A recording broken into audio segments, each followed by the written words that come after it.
Para asumir un papel, él hablaba del cine, tienes que tener 3 cosas fundamentales. Sin esas cosas no puedes.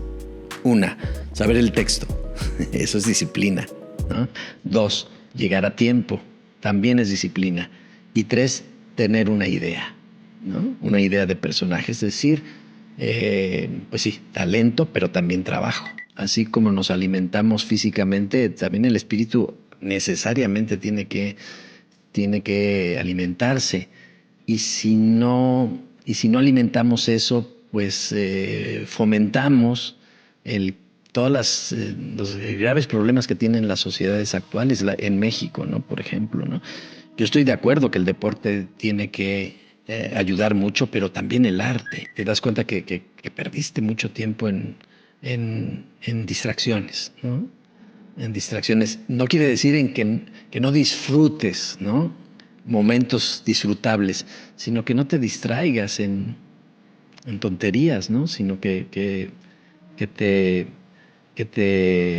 pongas la mira justamente en lo que tienes que hacer.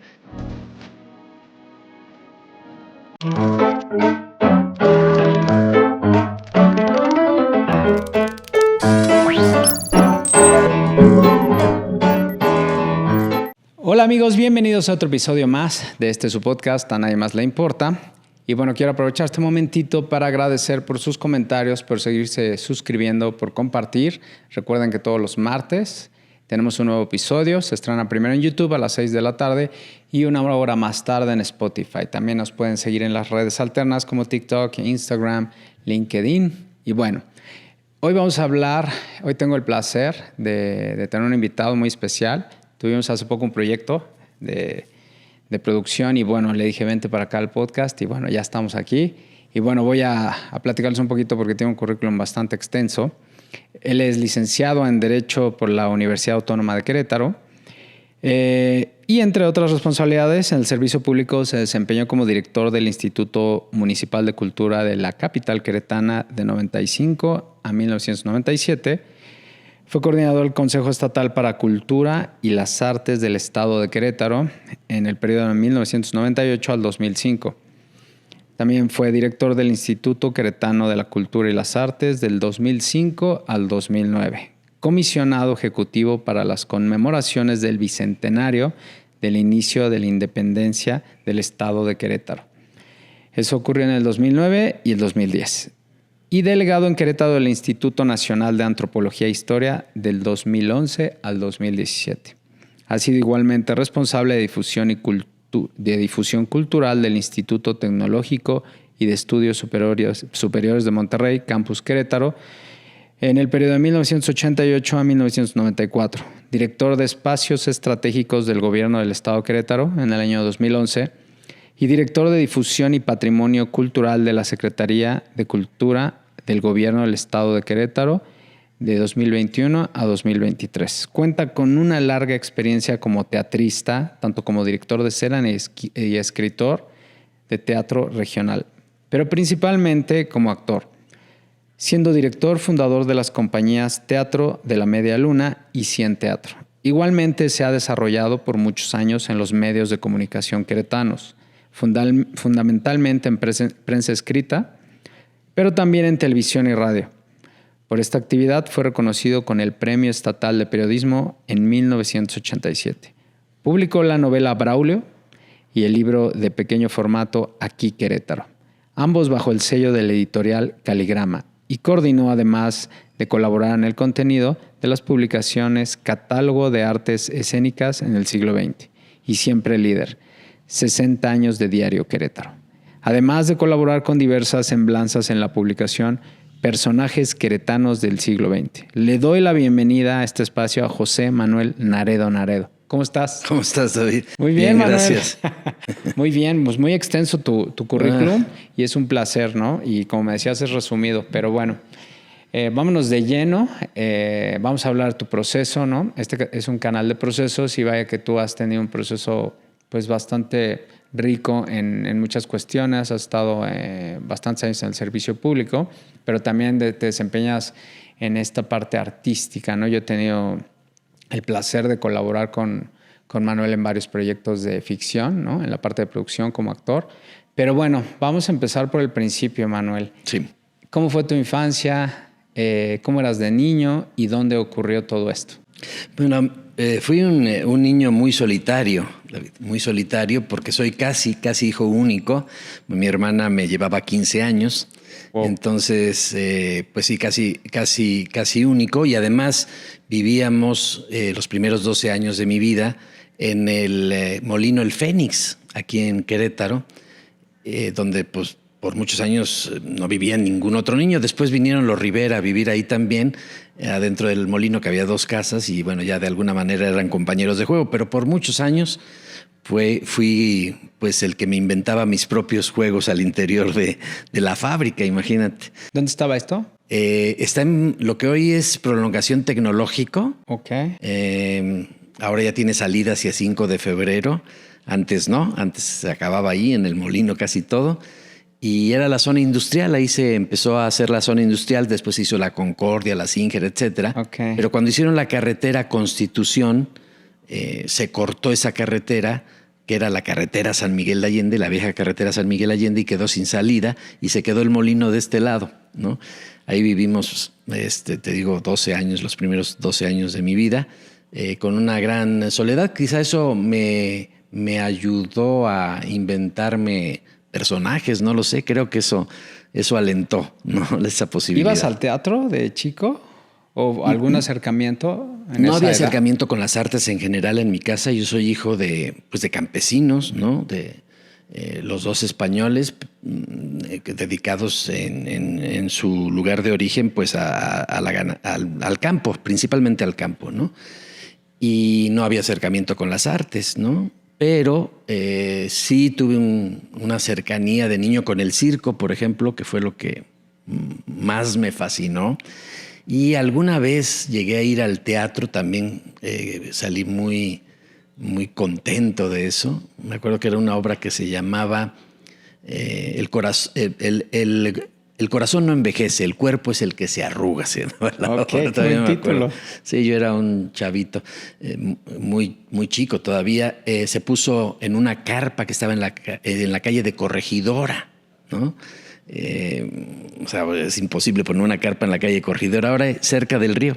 Ahí estaba esta carpa y ahí vi esa obra. Es lo que yo recuerdo del teatro, principalmente circo y esa obra teatral. Y después, tiempo más adelante, desde luego, los cómicos, a los que vi varias veces. Los cómicos se fundaron un año después de que yo nací, así que me tocó la niñez también con ese furor, ¿no?, de los cómicos. ¿Cómo era la niñez en Querétaro en ese entonces? Estar en el campo, ¿no? Y sobre todo donde vivías tú. Sí, no, pues ahí... Ir a la escuela. Iba a ir a la escuela, me tocó ir al Queretano, al Instituto Queretano. Ok. Iba en bicicleta. Uf, qué rico. Sí, no había tanto problema, ¿no? Por toda avenida, lo que hoy es Avenida Universidad, era Avenida del Río, se llamaba, ¿no? Hasta llegar al Queretano. ¿Y era muy parecido ahora? No, era de un solo sentido. De un solo sentido. Bueno, eran 2 sentidos, pero de un solo lado del río. Okay. Del lado de la ciudad, digamos, del lado sur.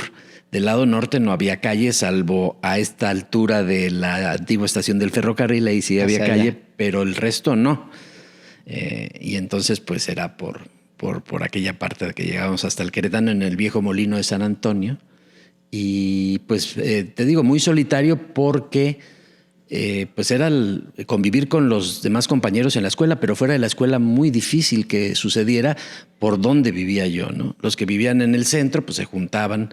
Habían algunos que vivían en la del Valle, por ejemplo, pues me imagino que también se juntaban. Pero pues en mi caso no había ningún compañero. ¿Cuánto hacías en bici de tu casa? Fíjate que no recuerdo cuánto hacía. No recuerdo. ¿Qué serían? Unos 20 minutos quizá, ¿no? Sí, es bastante en bici. Sí. No recuerdo cuánto hacía. Querétaro, pues ha crecido muchísimo, pero en ese entonces era pequeño, ¿no? Pequeño. Sí, en el poniente llegaba hasta la colonia Niños Héroes. Ok. Del otro lado, al oriente, hasta la colonia Jardines de Querétaro. Al sur se empezaba a hacer lo que es la Cimatario, no había más. Y bueno, la Burócrata que se hizo en algún momento. Y en la parte norte sí estaba esta zona de la otra banda, ¿no? el Tepetate y eso. ¿Aquí? Aquí, sí, por la estación del ferrocarril y ya. O sea, estaba muy delimitado por la carretera, ¿no? De México. Sí, la carretera de Bernardo México. Quintana no existía, obviamente. Era No. Zaragoza, tal vez, el Sí, último. no, era la propia carretera que era Constituyentes ahora. Ok. Constituyentes era la carretera claro. de México que seguía hacia Celaya. Y eran los límites. Te digo, se empezó a hacer la Cimatario y ya después pues la carretera del otro lado, ¿no? Y hasta el Mundial, ¿no? Que dicen que fue como se inauguró como esa otra parte de Querétaro, ¿no? Con el estadio. Sí, el estadio, alrededor del estadio, pues no había nada. Yo me acuerdo haber subido alguna vez al Cimatario, haber dejado el vehículo en el que íbamos en lo que es la burócrata ahora, y de ahí hasta pues no había absolutamente nada. Todo era cerro para caminar. ¿Hasta el Cimatario se subía desde ahí? Sí. Wow, sí es una caminata bastante larga. Es larga, sí. ¿Y el clima era diferente, honestamente? Yo creo que sí. Bueno, últimamente los calores son como mucho más intensos. Y entonces yo no recuerdo haber pasado tanto calor en los veranos, ¿no? Era como un clima mucho más templado, era como una eterna primavera, ¿no? Una primavera anual. Sí, se ponían días fríos en diciembre, enero, y un poco quizá más calurosos algunos días de agosto, de marzo, no lo sé, pero no eran tan extremos. Entonces se vivía mucho más a gusto, pienso yo. Al menos esa sensación tengo. Que ha crecido muchísimo. Ha crecido muchísimo. Queretano, sí. Aquí todo el tiempo. Sí, yo nací aquí y nunca me he ido de aquí. Entonces sí he visto crecer a Querétaro de manera muy agobiante, ¿no? Buena palabra, porque sí ha crecido. Está lindísima la ciudad, pero no me imagino cómo era antes. La gente vivía en el centro. Todos vivían en el centro. Incluso las puertas de las casonas del centro no estaban cerradas, estaban abiertas. Es lo que me dicen, que antes podías dejar los carros abiertos y era así súper, súper tranquilo. Todo era muy tranquilo. Los domingos íbamos al Jardín Obregón, que ahora es el Jardín Cenea. ¿Había cine? Había 3 cines en mi época: el Cine Plaza, el Cine Reforma y el Cine Alameda. ¿Y dónde estaban? El Plaza estaba donde ahora es una tienda con un sol brillante. Ok, ahí estaba. Ahí estaba el Cine Plaza. Claro, tiene la estructura. Qué increíble, claro. Era un cine además muy bonito por fuera. Luego el Reforma estaba donde hay una tienda ahora de electrodomésticos en la calle 16 de septiembre. Ok. Y el Cine Alameda era donde hoy es el Teatro de la Ciudad. Que después hicieron 3 salas ahí, la grande y 2 más. Que era inmenso el cine. Sí, muy grande, muy grande. Y a veces te tocaba ir abajo, a veces te tocaba ir arriba, ¿no? Me acuerdo el Latino en México, así de enorme, sí, claro. Como 1,300 localidades tenía el cine Alameda. Y el Plaza, yo creo que por el estilo. Wow. Reforma era más moderno, era un cine más moderno, ¿no? Oye, ¿qué siguió por ejemplo, la secundaria, en la preparatoria? ¿Cómo fue tu andar? Pues muy similar a lo anterior. Si bien ya no viví yo en el Molino del Fénix, mi papá dejó de trabajar ahí, pero tuvimos una granja de gallinas también por la zona, enfrente del Molino del Fénix, un poco más adelante. Entonces siguió, a las afueras. A las afueras, siguió siendo lo mismo. Y pues también era difícil venir al centro, pero yo venía caminando, me acuerdo, al centro con algunos amigos o al cine o lo que sea, y regresaba caminando hasta allá, hasta mi casa. Lo mismo en la prepa en San Javier, era lo mismo, es ir, sobre todo el regreso. La ida sí creo que mi papá me echaba un aventón, pero de regreso pues me iba caminando desde ahí hasta más adelante del Molino del Fénix. Sí, eran caminatas largas. ¿Y por qué decidiste estudiar Derecho? Mira, ¿Cómo te fue con esa decisión? ¿Fue complicado o dijiste ya sabías qué estudiar? Porque todos los invitados siempre llegamos a esa conclusión. Uno está muy joven, a los 18, 19, 17, para decir, me voy a dedicar a esto el resto de mi vida. Es bien complicado. ¿Cómo fue para ti? Mira, yo tenía la firme intención de estudiar periodismo. Yo sí sabía que el periodismo me gustaba. Había descubierto ya entonces también al teatro. por casualidad, porque, bueno, no tanto por casualidad, por obligación, porque en tercero de secundaria nos obligaron a hacer una obra de teatro y ahí descubrí que, caramba, yo puedo hacer algo que la gente reacciona, se ríe, etcétera. Soy visible, yo era bastante invisible en la secundaria, ¿no? Y ya me había atrapado, pero pensaba estudiar periodismo en la Carlos Septién García, en la Ciudad de México. Claro, muy famosa. Sí, ahí es. Salieron, bueno, infinidad de Sí, los periodistas del país salían de ahí. Entonces ya había visto cómo, dónde, cuándo, etcétera. Y en algún momento, no sé por qué, decidí quedarme y estudiar Derecho. Quizá veía en el Derecho algo similar, humanista, ¿no? Que no tenía nada que ver con las matemáticas, ¿no? Y decidí estudiar Derecho. En esa misma época murió un compañero que iba a irse conmigo también a la Septién García, éramos 2 de la prepa. Murió en un accidente y quizá eso también me ayudó a pensar en que mejor me quedaba, ¿no? Y no irme exactamente solo a la Ciudad de México. ¿Has pensado en eso, en esa decisión? Sí, muchas veces. Yo creo que debí estudiar periodismo. Y no perder de alguna manera 5 años de mi vida estudiando algo que, bueno, te sirve, evidentemente. ¿Qué ejerciste? ¿No? Sí, ejercí un poco, pero no era algo que me encantara, ¿no? No era algo que me encantara, era muy complicado para mí. Estuve un tiempo en el bufete jurídico gratuito de la universidad, o sea, nos tocaron muchos casos interesantes, siendo todavía estudiante de 5º año. Y después, ya que me recibí, en un despacho con compañeros, en un par de despachos estuve con compañeros. Y luego, pues ya lo dejé definitivamente porque empecé a hacer teatro y ya no dejé de hacer teatro nunca. Y entonces estudias la carrera. Estudié la carrera de Derecho en la Universidad Autónoma de Querétaro, sí. Empiezas a trabajar y entonces tienes tu primer contacto en esta obra en secundaria.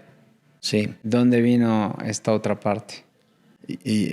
La segunda etapa, digamos. Cuando sentiste esa cosquilla, cuando ya dijiste, híjole, esto me llama.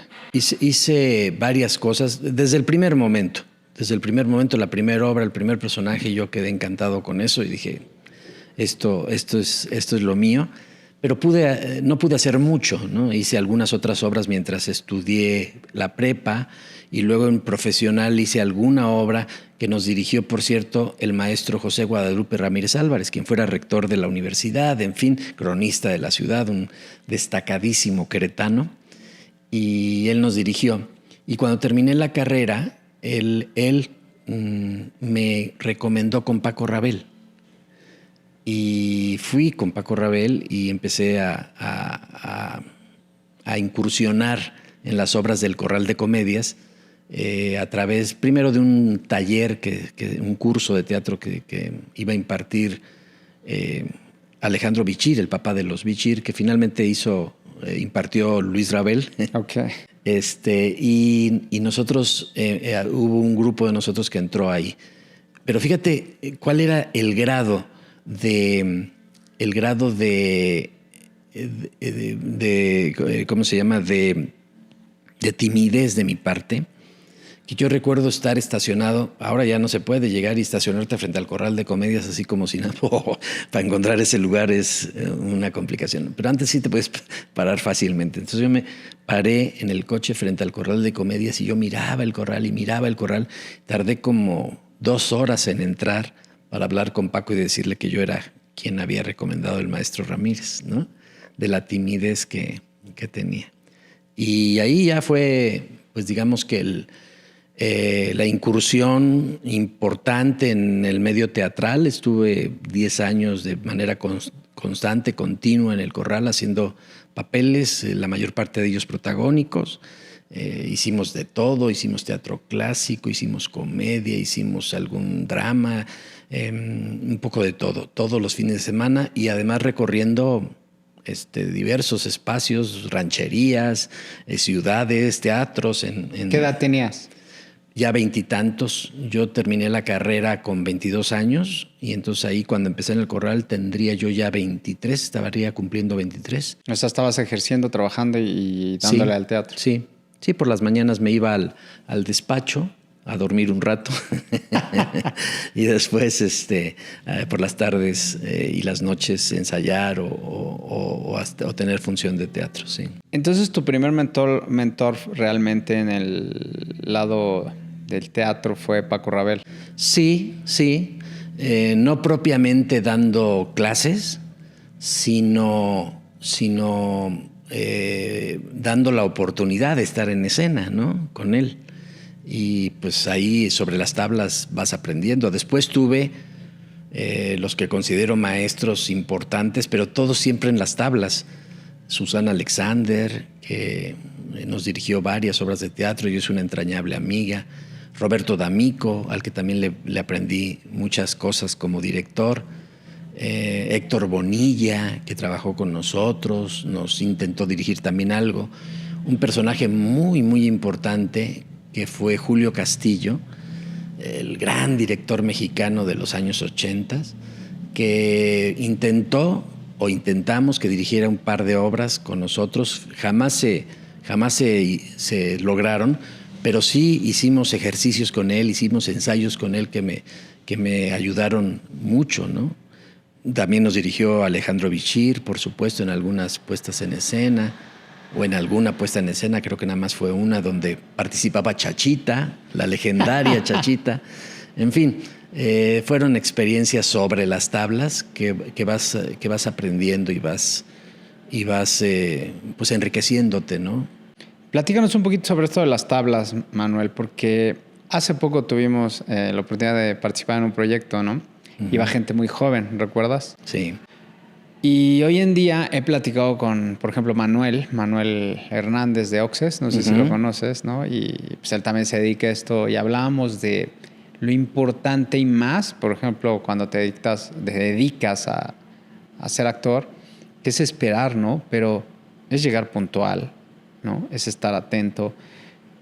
Platícanos un poquito esto que dices, que se escucha fácil, de las tablas. ¿Qué son las tablas? Y si tú tienes unos principios para compartir a la gente joven que quiere ser actor, pues compartir, porque sí veo algunas deficiencias muy claras en personas jóvenes que quiero ser actor. Más bien pienso que quieren ser famosos, porque exacto, la disciplina de ser actor creo que no se las han enseñado. Compártenos un poco de esas tablas. Sí, es que efectivamente la carrera de actor está como eclipsada con esta idea de que voy a salir en la televisión y en el cine y voy a ser muy famoso y me van a pedir ¿cómo se llama? Autógrafos. En fin, voy a hacer mucho dinero, etcétera, etcétera. Y no es eso.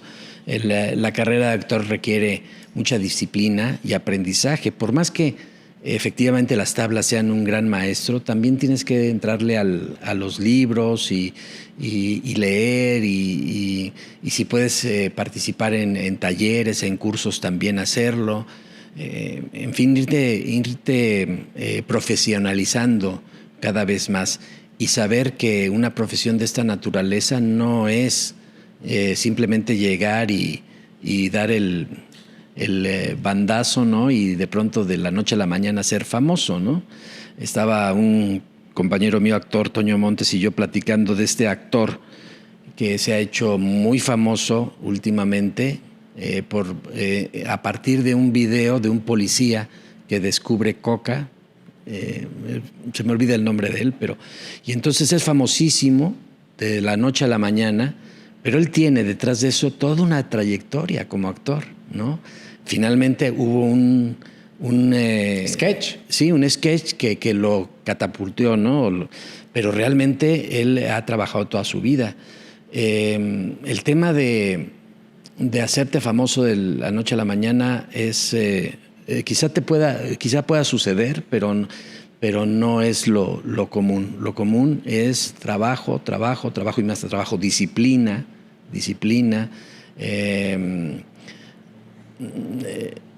¿Qué te diré? ¿Tienes algunos principios claves? Sí, luego se me van los nombres de los actores. Decía Tom Hanks, algo que es muy cierto. Él decía, para ser actor, para asumir un papel, él hablaba del cine, tienes que tener 3 cosas fundamentales. Sin esas cosas no puedes. 1, saber el texto. Eso es disciplina, ¿no? 2, llegar a tiempo. También es disciplina. Y 3, tener una idea, ¿no? Una idea de personaje. Es decir, pues sí, talento, pero también trabajo, ¿no? Todo eso es trabajo. Llegar a una obra de teatro y simplemente... No, eso no funciona. Tienes que trabajar y volver a trabajar y volver a trabajar. En la época en la que estuvimos cerca de Héctor Bonilla, por ejemplo, que fue uno de los grandes actores mexicanos recientemente fallecido, hacía telenovelas, Héctor. Siempre buscó hacer cosas de mayor calidad, pero pues le entró a las telenovelas y eso lo hizo muy famoso, al grado de que no podía ir al supermercado. Hubo una época, cuando nosotros lo conocimos, que no podía ir al supermercado o a una tienda, porque inmediatamente era un tumulto de gente, ¿no? Entonces, cuando hicimos porque me tocó estar ahí de extra, una telenovela que se llamó La Gloria y el Infierno. Héctor llegaba antes y ensayaba sus partes, a veces tenía que bailar o lo que sea, y ensayaba los bailes.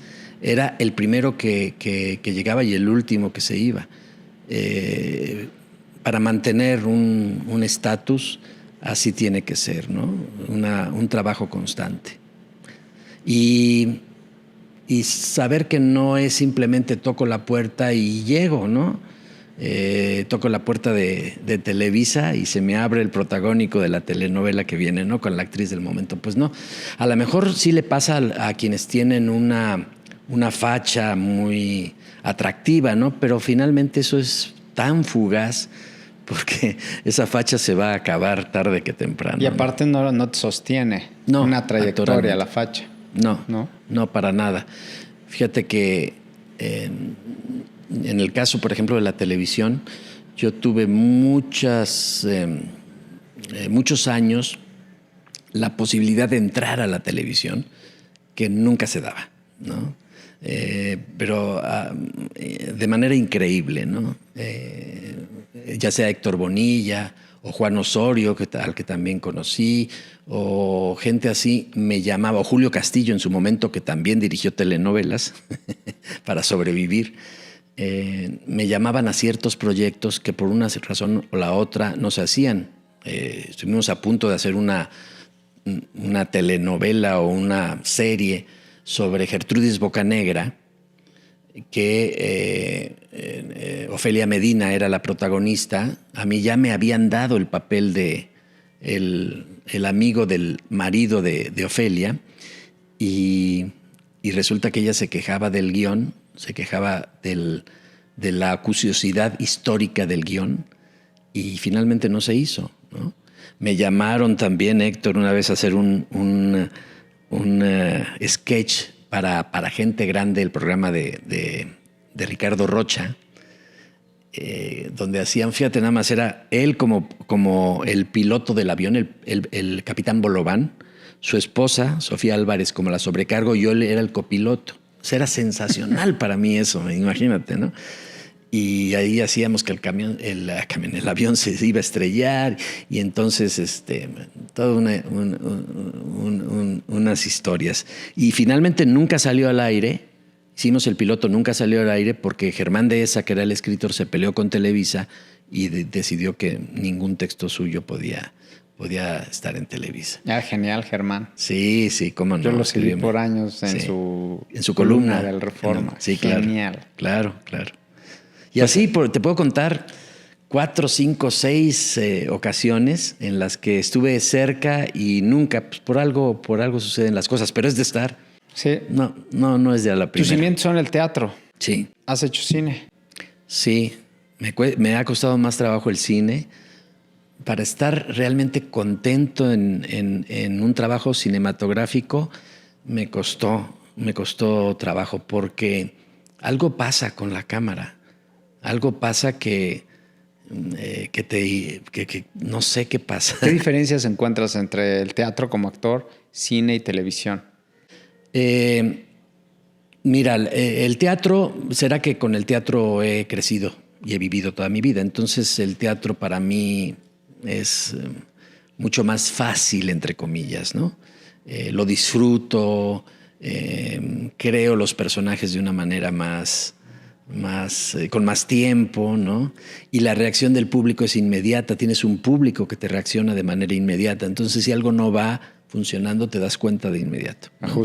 Ajustas, exacto. En el caso del cine o de la televisión, pues no es así, ¿no? Ahí tienes que hacerlo en el momento, ¿no? Y algo pasaba conmigo que me cohibía la cámara. Me cohibía la cámara. No era lo mismo que un público que te esté observando en vivo, sino era una pantalla ahí, ¿no?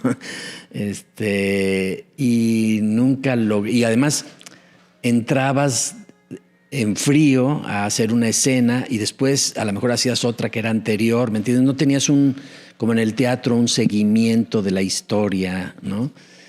Y eso me costaba mucho trabajo, me costó mucho trabajo. Últimamente me he sentido más a gusto, pero ha habido trabajos anteriores que me siento muy acartonado, no sé cómo decirlo, como sin creación de un personaje, precisamente por eso, porque me cohíbe mucho la cámara. Sí, es distinta la dinámica, ¿no? Sí, Muchas personas hablan que también en el teatro, como que luego estás muy arriba y el cine es todo más chiquito, más chiquito, ¿no? Exactamente. El teatro puedes engrandecer, exagerar, para que todo llegue hasta el último espectador que tienes allá. Pero en el cine estás aquí, ¿no? Y la televisión, pues yo creo que la diferencia con la televisión es, técnicamente, pues es que no solamente tienes una cámara, ¿no? Uh-huh. Sino tienes 2 o 3. Y entonces tienes 3 tomas, ¿no? Pero, y luego, pues que lo que se hace en televisión generalmente es menos, como más, iba a decir comercial, no sé si es la palabra, es como algo más, menos profundo regularmente, ¿no? Son historias más comunes regularmente. Sabes que en el cine me tocó trabajar con Jean Reno. ¿En serio? Sí. Wow. Y bueno, trabajar con ellos es un decir. Y con la ganadora del Oscar, que es sordomuda, no sé si lo pronuncie bien, Marlene Matlin. Ok. Ganó el Oscar por una película hace muchos años que se llamaba Te amaré en silencio. Okay. Y hace poco ganó también, la película en la que participó ganó el Oscar por esta familia de sordomudos. Okay. Hace 4 años, una cosa así. Bueno, me tocó trabajar con ellos, un realizador francés, en 1989 me parece que fue, o 90, por ahí, 90, que vinieron a filmar a Querétaro y a los alrededores, ¿no? Y me tocó hacer un papelito ahí, por cierto, un papelito al final de la película. Y ahí descubrí que también en el mundo del cine y de la farándula hay personalidades, ¿no? Por ejemplo, Renaud era extremadamente serio y apartado. Incluso tuvo ahí un episodio un poco extraño de enojo por alguien que estaba tomando fotografías. Y Marlene era una mujer encantadora que se ponía en el lugar, ya cuando tenían que hacerme las tomas a mí, nada más, pues todo el mundo se fue. Renaud el primero, ¿no? Todo el mundo se fue, pero ella se quedó a hacerme ¿cómo le llamamos? Réplica. La réplica, como si estuvieran todos ahí. Wow. Y para mí fue algo muy aleccionador también, de esa sencillez, ¿no? De una ganadora del Oscar. Qué bárbaro, ¿sí? De cada historia que te encuentras, ¿no? Oye, esta parte, ¿te acuerdas cuando hicimos el programa Nuestros de Espacio? Conducir, ¿cuándo empezaste con la conducción? Fíjate que creo que fue cuando me llamó David Estrada a hacer con mayúsculas un programa de revista que se hacía en TVQ. Ok.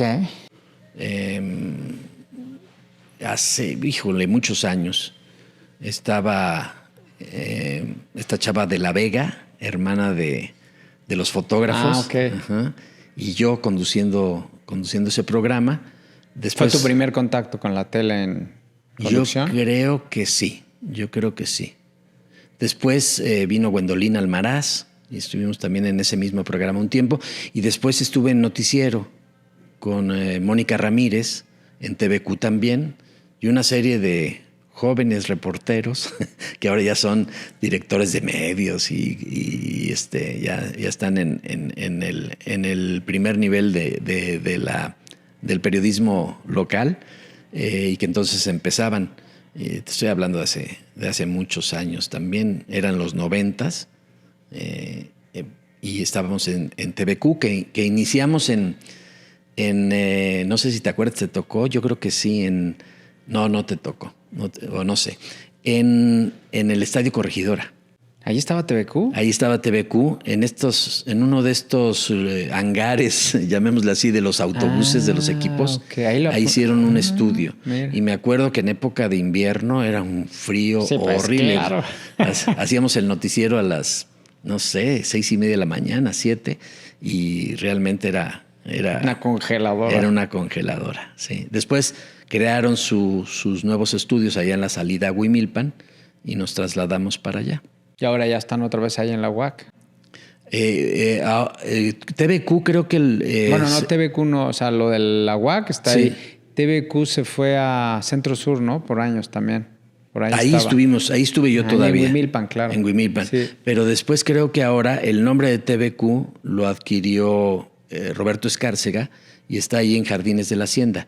Y TV UAC está en las instalaciones de la universidad en el Cerro de las Campanas. Sí, que está muy padre, todo lo cómo quedó. Sí, está muy, muy bien. Sí. Sí, ha habido toda una reestructura a nivel estatal, ¿no? Conforme los años, ¿no? De las televisoras estaba Cablecom, ¿no? Etcétera, y ya se transforma en otra cosa totalmente. Ha cambiado todo, sí. Oye, y ahora, Manuel, cuéntame un poco esta larga trayectoria que tienes en el servicio público. ¿Cómo comienza? Comienza casi por casualidad, porque yo trabajaba en el Tecnológico de Monterrey. Salí de trabajar del Tecnológico de Monterrey un viernes y el domingo me habló Enrique Villa, que entonces era el director de la Casa del Faldón, si no me equivoco, y me dice, oye, fíjate que mañana tomo posesión como coordinador del Consejo Estatal para la Cultura y las Artes. Quiero que trabajes conmigo.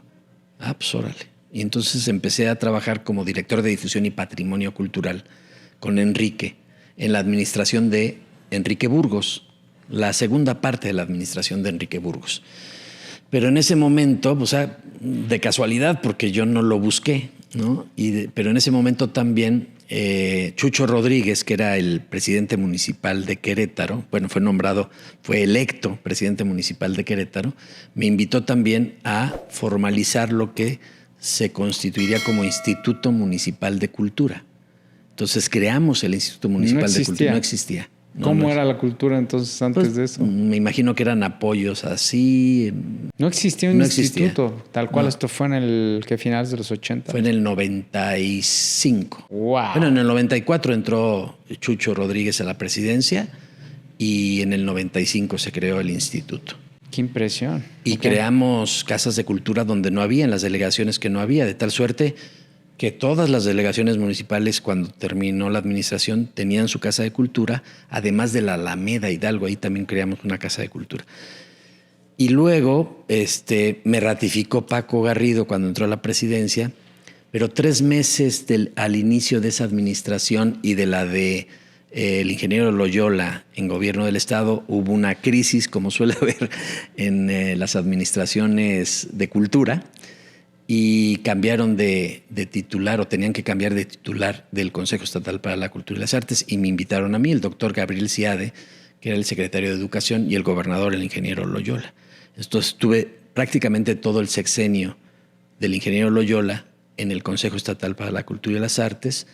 Llegó Paco Garrido, me quedé con él en Cultura, y fue cuando se creó también el instituto, se transformó el Consejo Estatal para la Cultura y las Artes en Instituto Queretano de la Cultura y las Artes, y hasta el fin de la administración de Paco Garrido. Después vendría Pepe Calzada, que me invita a los festejos del Bicentenario. Ahí estuve hasta finalizar el 2010, ¿no? Y después entré a Lina. Entré a Lina, una invitación que cuando salí de los festejos, pues yo envié currícula por aquí y por allá.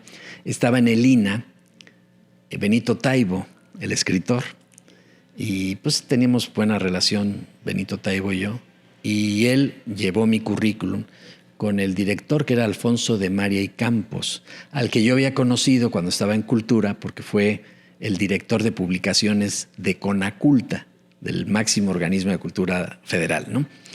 Y le pareció bien y me llamaron. También hubo una crisis en aquella época en el INA muy dura con los empleados.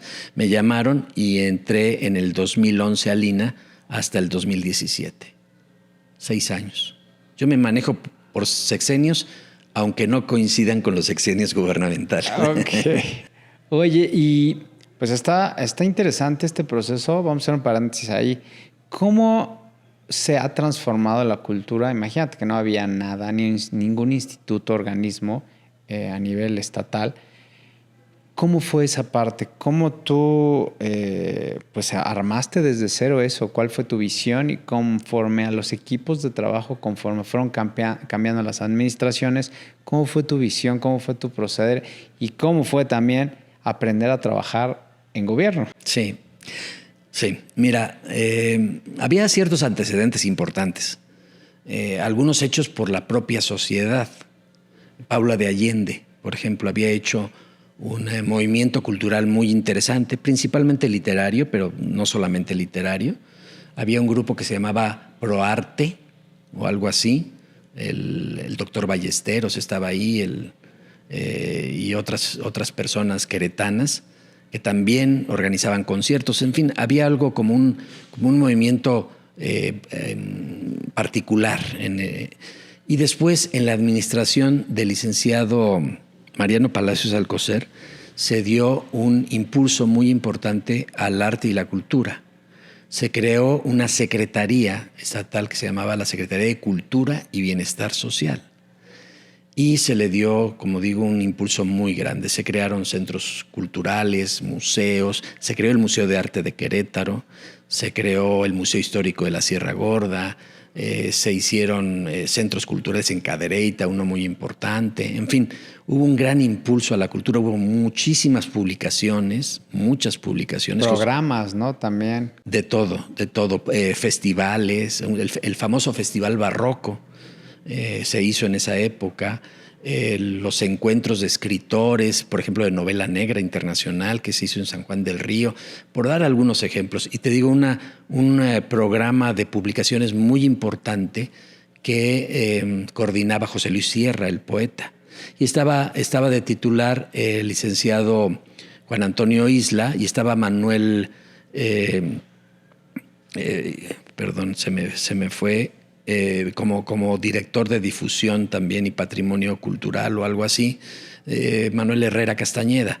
En fin, eran épocas muy bollantes para la cultura, aunque el movimiento cultural de los artistas queretanos no era tan amplio.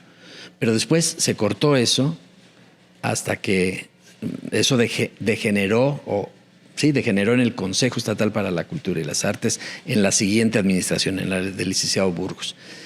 Cuando yo llego en el municipio, como te digo, no había nada, se creó el Instituto Municipal de Cultura, que con el tiempo se transformaría en la Secretaría de Cultura Municipal, la actual, ¿no? Y el Instituto Queretano de la Cultura y las Artes, que yo encabecé en aquella época, se transformó con el tiempo en la Secretaría de Cultura que conocemos ahora.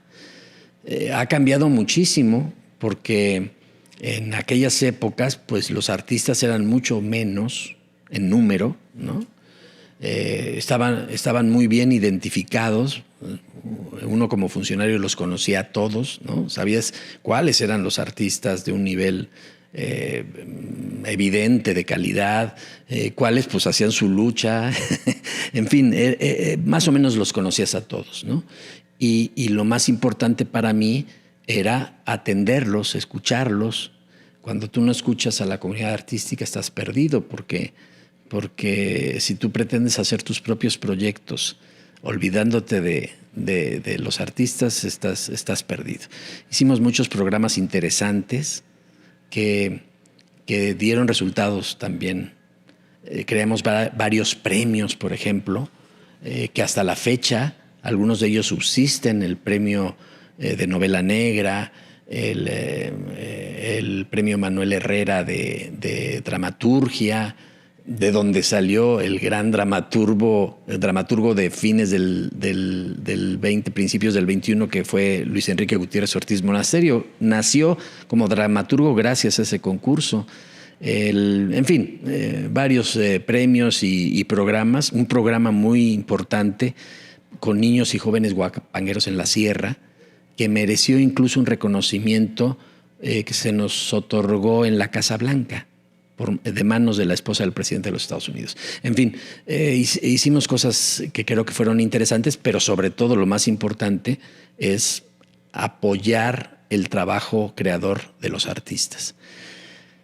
Y ahora ya es otra cosa. Ahora, sigue siendo lo mismo, pero es un mundo de creadores, ¿no? Justo, ¿no? Es lo que iba a comentar contigo. O sea, Querétaro pasó de nada, ahora es un lugar donde realmente es una erupción cultural, ¿no? Así y con es. toda esta llegada de personas de otros lados, incluido yo, sí es impresionante. O sea, sí creo que Querétaro, aparte de ser el segundo corredor teatral en México, que me parece muy, muy loable, también es esta parte que sí volteas por todos lados y hay mucho arte y de todas las disciplinas. ¿Cómo ha sido para ti observar eso? Sí, ha sido un crecimiento desbordante, como ha crecido la ciudad también. Así ha crecido el mundo artístico. Y obviamente cuanto más crece, más complejo es. En mis tiempos de titular de cultura, había, por ejemplo, un gran crecimiento en el ámbito plástico por los egresados de la Facultad hoy de Artes de la Universidad Autónoma de Querétaro.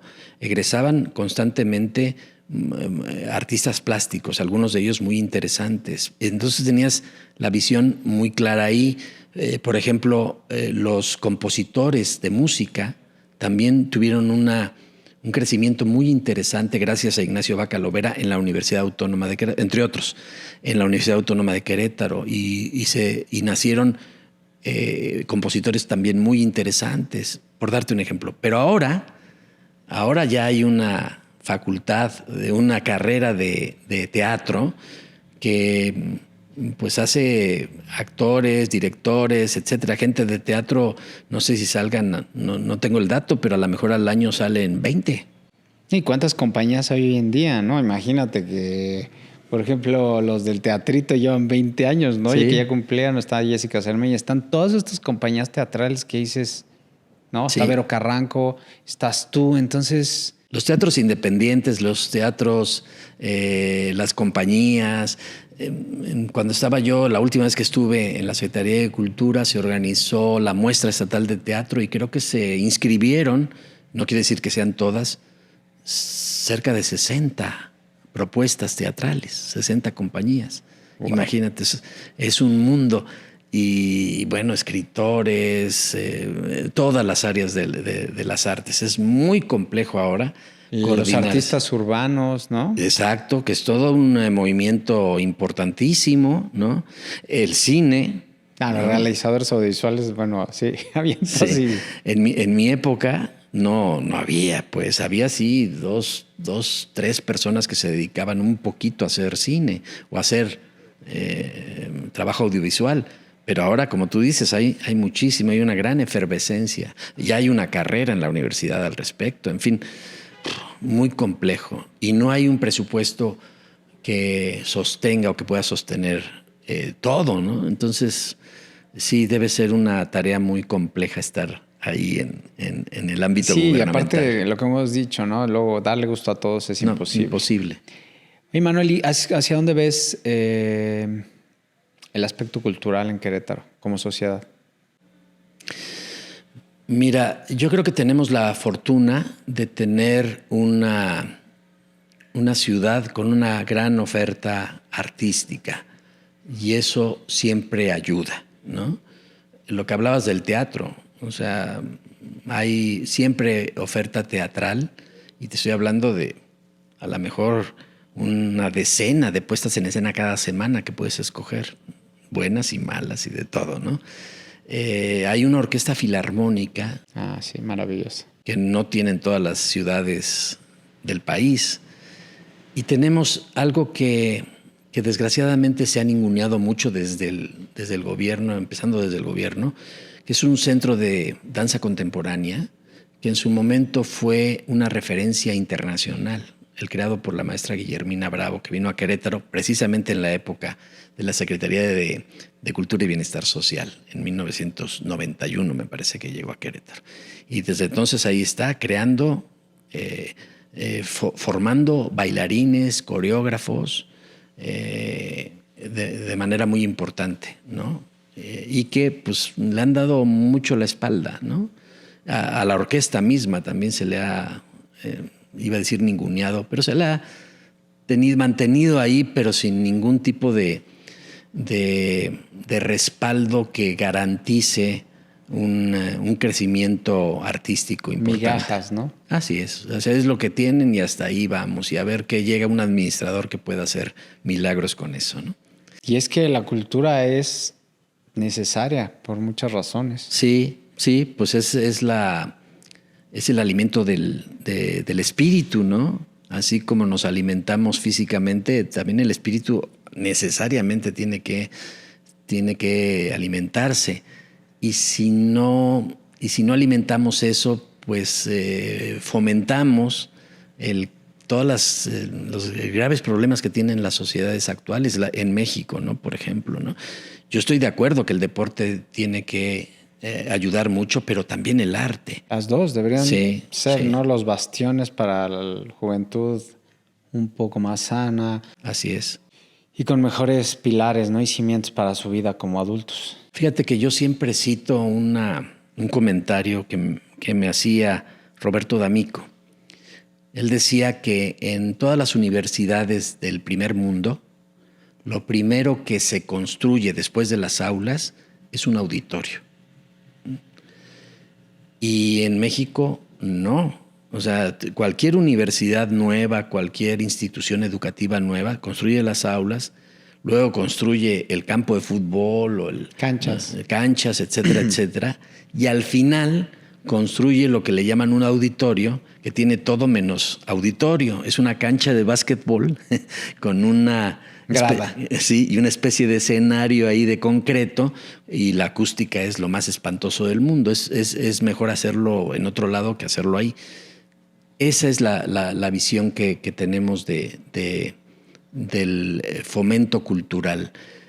No hay en la educación básica de nuestro país un acercamiento a las artes, por ningún lado.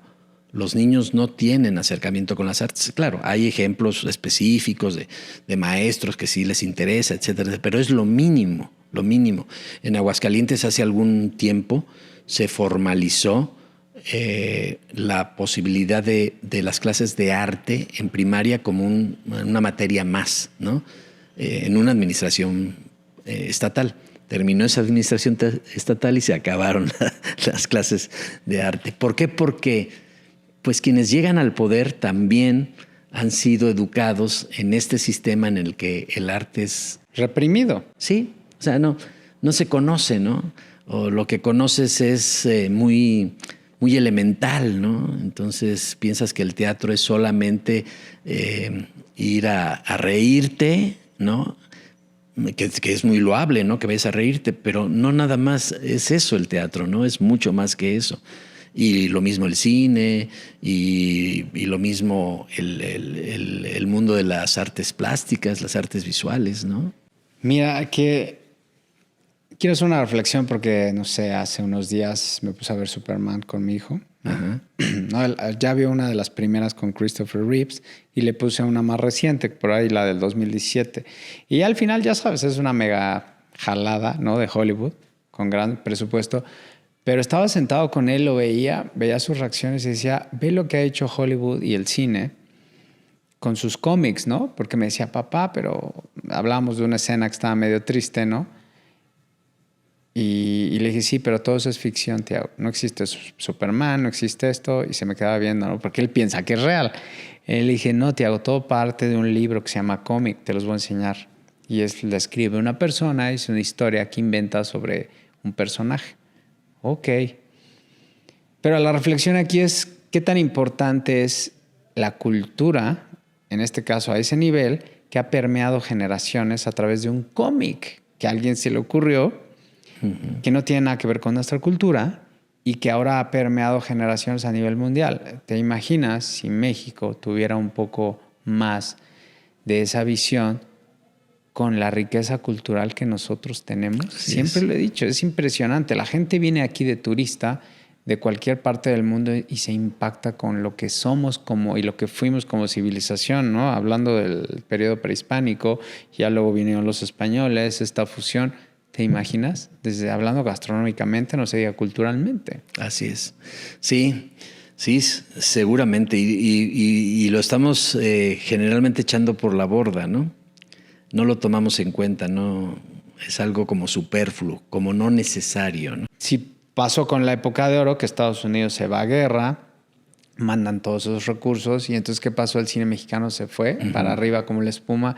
¿Por qué? Pues porque mucha gente se vino acá a producir estas películas rancheras y entonces ¿cómo permeó México al mundo? Todos nos imaginaban en burro con caballo, ¿no? Así es. Por así décadas. ¿Qué tan poderoso fue ese cine a un gran alto nivel? Porque pues sí, mucha gente ya no lo ubica a los jóvenes de hoy, pero si tú te echas un clavado a esa época de oro, es impresionante el nivel. Sí. Que tuvo, ¿no? La cinematografía en México, ¿no? De ahí salieron grandes directores de foto, directores, actores. Era un sistema de estrellas realmente, ¿no? Sí. Acabó la guerra y chao, bye, se fue al carajo todo.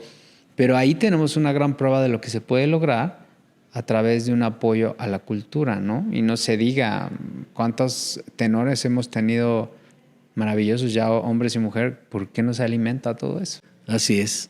En Querétaro tenemos, te digo, el ejemplo de esa Secretaría de Cultura y Bienestar Social. De ahí todavía funcionan estas instituciones, ¿no? Bueno, la Filarmónica llegó ya en la época del licenciado Burgos, pero el Centro Nacional de Danza Contemporánea, por ejemplo, el Museo Histórico de la Sierra Gorda, el Museo de Arte, la Galería Libertad, que también es de esa época, ahí están, ¿no? Es una infraestructura que ahí está. Hay que apostar por la cultura. Si no se apuesta por la cultura, estamos perdidos porque no vamos a salir del hoyo nunca, ¿no? Hay que alimentar ese espíritu todos los días. Oye, Manuel, y pues ya todo este largo camino recorrido en el servicio público como actor, ¿qué sigue? ¿Dónde estás ahora? Fíjate que, híjole, sí, es complicado darse cuenta de que estás jugando el segundo tiempo de tu vida, ¿no? Desde hace rato ya. Alguien me dijo, no, ya estás en los extras, es probable. Y llegas a la conclusión de que lo que hay que hacer es hacer lo que disfrutas en la medida de lo posible, ¿no? Siempre el factor económico, el subsistir económicamente es siempre importante, ¿no? Pero hacer lo que realmente disfrutas. Por eso yo estoy haciendo periodismo y estoy haciendo teatro. No porque sea un negocio, a veces al revés, sino porque lo necesito para nutrirme, ¿no? Para de alguna manera ser feliz, ¿no? Hacer lo que realmente quiero hacer y hacer el teatro que quiero hacer, no el que se necesita hacer para que la gente vaya, sino hacer el que quiero hacer.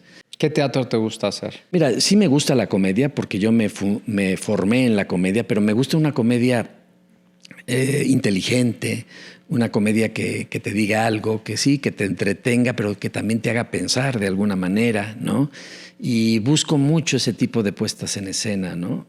Por eso he puesto obras de Martín Giner, porque me parece que es un autor que tiene una vis cómica muy interesante, un humor muy interesante, pero es un humor, insisto, inteligente, que te hace pensar. Ese es el teatro. Y me encantaría también, nada más que es más complejo porque a veces necesitas pues, un recurso que no tienes económico, pero me encantaría hacer teatro con una idea mucho más artística, ¿no? Hace muchos años hicimos una obra de Lope de Vega, El Caballero de Olmedo, desde la visión que me había dado Julio Castillo, que alguna vez intentó montarnos en el Corral de Comedias El Caballero de Olmedo, porque él decía que era como una feria mexicana. Se podía transformar en una kermés mexicana, ¿no? Entonces, con esa visión montamos aquella obra del Caballero de Olmedo y fue un fracaso rotundo de taquilla, ¿no? No era una obra divertida, pero quisiera llegar a hacerlo, ¿no? Antonio Banderas, en su ciudad natal, ¿no? Creo que es Málaga. Ha hecho un teatro, se ha puesto a hacer teatro musical con inversiones verdaderamente importantes, y él mismo dice: yo no gano de esto un peso, pierdo, pero pues estoy enriqueciendo mi sentir, mi alma, mi espíritu, y eso es lo que quiero hacer. Así que ya en estas épocas de la vida uno tiene que hacer lo que quiere hacer y dejar a un lado lo que no. Qué interesante reflexión. Y de tu proceso que empezó hace, pues no sé, me quiero remontar a esa primera obra que hiciste en secundaria. 14 años tenía. A la fecha, ¿qué le dirías a ese Manuel? Uy, le diría que perdió mucho el tiempo, que perderá en el camino mucho el tiempo, ¿no? Que debió haberse enfocado mucho más en lo que quería hacer, y que debió dejar de entretenerse o de distraerse con otras cosas. Decía Susana Alexander: no, yo no hago un teatro para distraer. Ya bastante está distraída la gente. Yo hago un teatro para de alguna manera llegar a sus corazones, ¿no?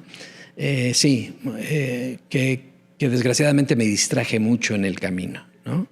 Y que este lugar común de que la vida es corta, sí es un lugar común, pero es totalmente cierto.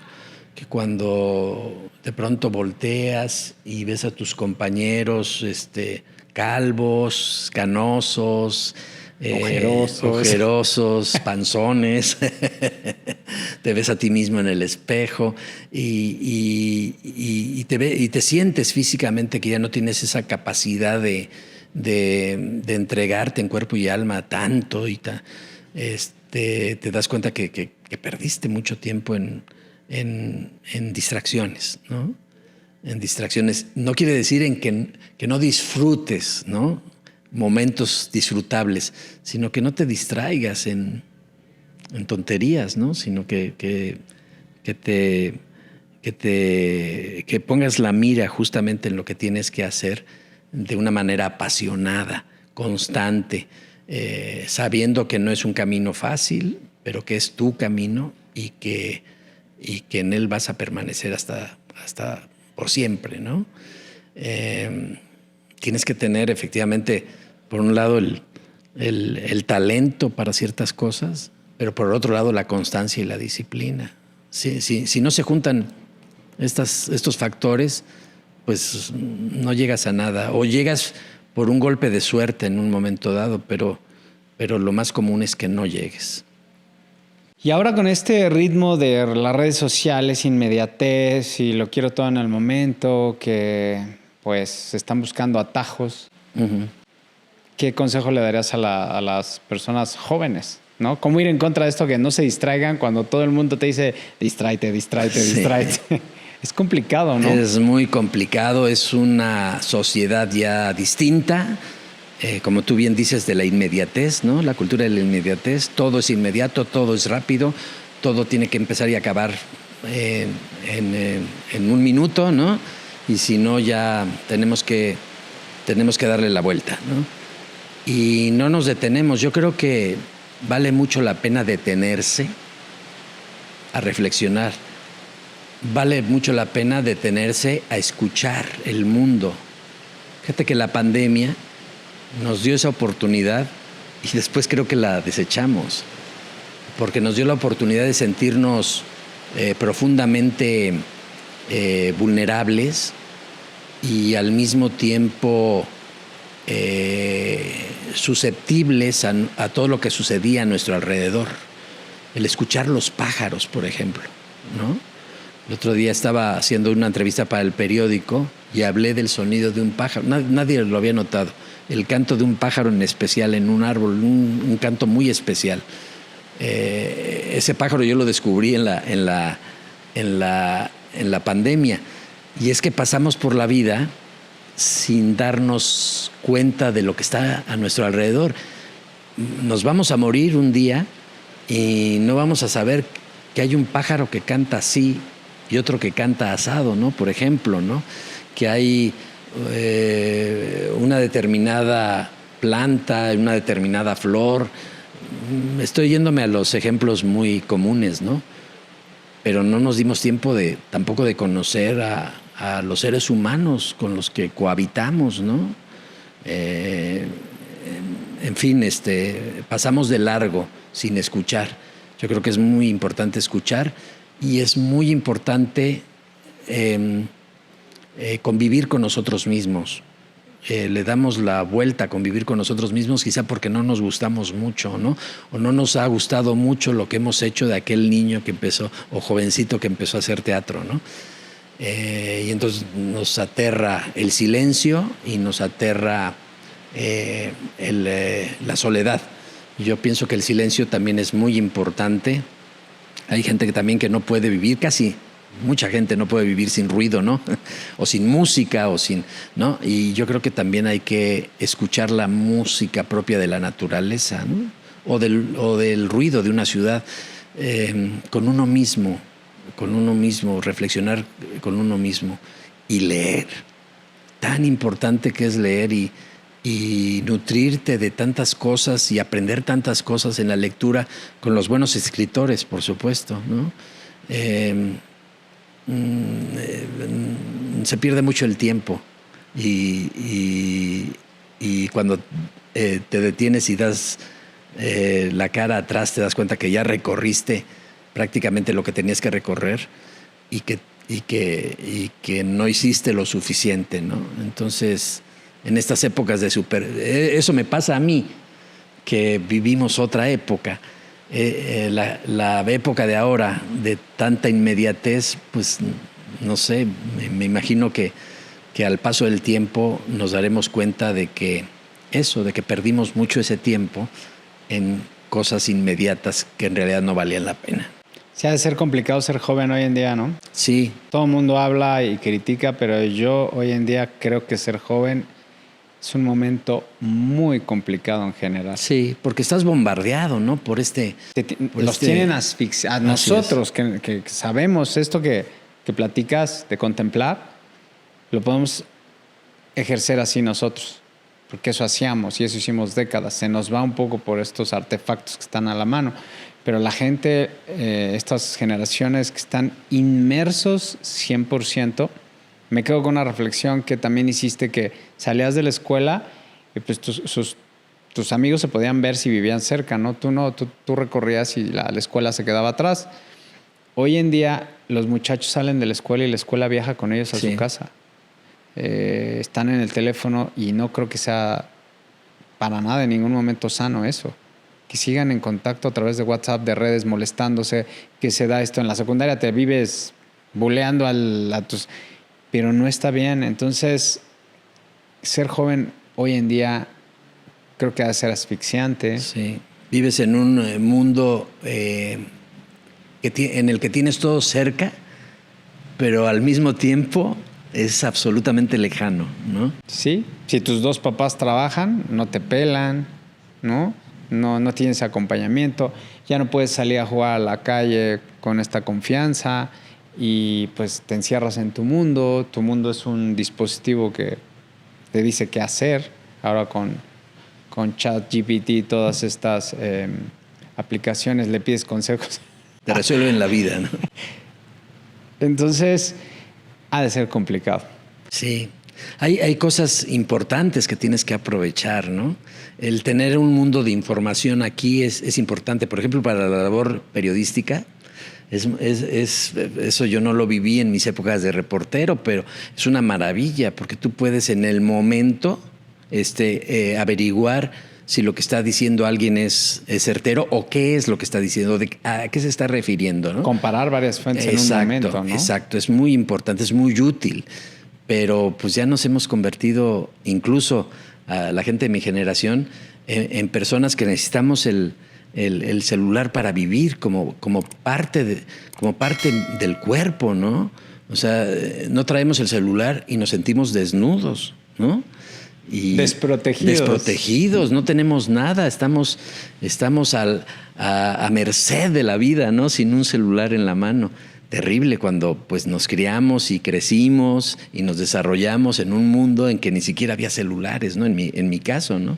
Todos eran teléfonos fijos a los que habías que llegar, a los que tenías que llegar para hacer una llamada, ¿no? Y comunicarte, ¿no? La primera vez que fui a España en 1980, pues yo me acuerdo que tenía que ir a las cabinas de la Telefónica ahí en la Gran Vía en Madrid para comunicarme a mi casa.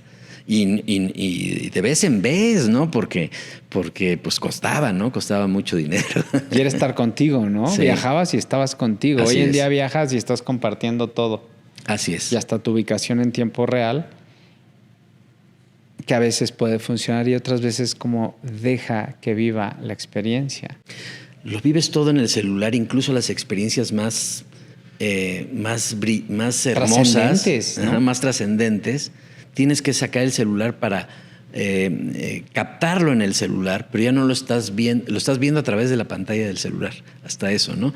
Yo veo, no sé, por ejemplo, por dar un solo ejemplo, el paso del Papa, ¿no? Por ejemplo, ¿no? Que lo verás una vez en la vida ahí en la Plaza de San Pedro y ves todos los celulares encendidos, ¿no? O levantados para tomar la fotografía o el video en este caso. Y estás viendo la pantalla, no estás viéndolo. No estás experimentando el momento al 100. Así es. Y pues está siendo un instrumento más de la data universal, ¿no? De que ya al lado de ti un arcoíris lo ves y porque tu objetivo es postear, que la gente sepa que admiraste un arcoíris. Así es. ¿No? Así es. Se han caído en unos excesos terribles. Pero bueno, Manuel, quiero agradecerte por venir y contar tu proceso, porque sí es muy importante, como decimos siempre aquí, a nadie más le importaba más que a ti. Estudiar Derecho en lugar de periodismo, pero a final de cuentas acabaste siendo parte de esta voz del Estado, ¿no? A través de cultura y a través de programas en programas de televisión, en el periódico. A final de cuentas te has convertido en una voz más de la historia del Estado. Y entonces eso para mí es un logro muy importante porque has sido muy constante, muy disciplinado y pues qué fortuna tenerte aquí, que nos cuentes cómo ha sido tu trayectoria y más en un tema tan importante, central de los seres humanos como es la cultura. Al contrario, David, muchas gracias por la invitación y espero que sea que sea agradable por lo menos para quienes lo vean. No, gracias a ti. Y bueno, pues no lo olviden, todos los martes hay un nuevo episodio. Los invito a que se sigan suscribiendo al canal, compartiendo. Es un gusto saludarlos. Y pues vienen muchas sorpresas, sigan pendientes y nos vemos aquí en el próximo episodio. Hasta luego. Y la gente no está acostumbrada a frustrarse. Por eso muchos se dan por vencido demasiado rápido. Y piensan, esto no es para mí. Y es donde la gente se echa para atrás y no le sigue un poquito más y le sigues, como que dicen, tienes que seguir escarbando hasta que vas a encontrar lo que quieres. Es contra ti. ¿Quieres mejorar? Vas contra ti. Y eso es algo que a los mismos chavos en las academias les decimos. No te enfoques en los demás, porque siempre es, híjole, mi tiempo, pero es que el otro chavo, el otro chavo es el otro chavo y el otro chavo tiene sus capacidades y todo. O sea, si tú te empiezas a enfocar, y eso es algo de parte que no nada más es para el automovilismo, ¿no? Te empieza a generar una mejor calidad de vida. La edad del piloto dentro de la pista es 95% responsable de su seguridad y de la de los demás. El otro 5% es lo que digo del auto, los fierros. Pero en la mayoría de las ocasiones, casi, pero yo no te diría el 100%, pero es una cuestión de responsabilidad del piloto. Y el piloto es el que decide, y el piloto es el que hace.